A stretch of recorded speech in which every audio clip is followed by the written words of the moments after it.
வணக்கம், இது விஜிஸ் கிச்சன். இன்றைக்கி பார்த்திங்கன்னா நம்ம வீட்டில் மீன் குழம்பு தான் வைக்க போகிறோம். அது எப்படி வைக்கிறதுன்னு பார்க்கலாம் வாங்க. மத்தி மீன் வாங்கியிருக்கேன், அந்த குழம்பு எப்படி வைக்கிறதுன்னு பார்க்கலாம். கடுகு சேர்த்துக்கலாம், வெந்தயம் கொஞ்சமாக போட்டுக்கிறேன். அது கூடவே நல்லா ஒரு துண்டு இஞ்சி நல்லா நசுக்கி வச்சுருக்கேன், அதை சேர்த்துக்கலாம். வெங்காயம், பச்சை மிளகாய், கருவேப்பிலை. இப்போ ஒரு குட்டி தக்காளி. நல்லா இஞ்சி பச்சை வாசனை போகிற அளவுக்கு நல்லா கொஞ்சம் வதக்கிக்கலாம்.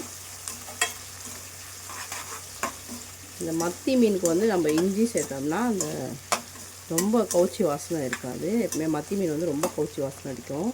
அதனால் நல்லா கழுவி மஞ்சத்தூள் உப்பெல்லாம் போட்டு கழுவி வச்சாலும் குழம்பு வந்து நல்லா சாப்பிடும்போது நல்லா வாசனையாக இருக்கும்.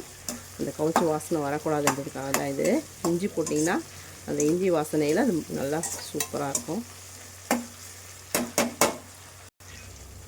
நல்லா பொரிஞ்சிருச்சு. இப்போ மிக்ஸ் பண்ணி வச்சுருக்கிறத சேர்த்துக்கிறேன்.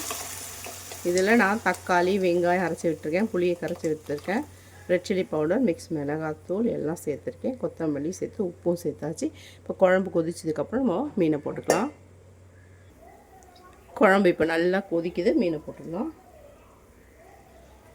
நல்லா ஃப்ரெஷ்ஷான மத்தி மீன்.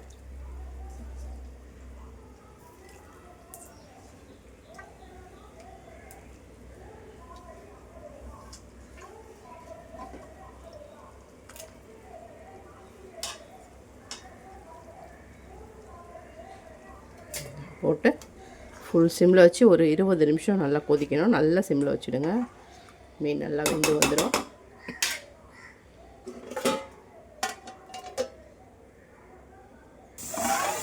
அவ்வளோதான், மீன் குழம்பு ரெடி ஆகிடுச்சு. வீடியோ பிடிச்சிருந்தால் லைக் பண்ணி, ஷேர் பண்ணி, கமெண்ட் பண்ணுங்கள். நம்ம சேனலை மறக்காமல் சப்ஸ்கிரைப் பண்ணுங்கள்.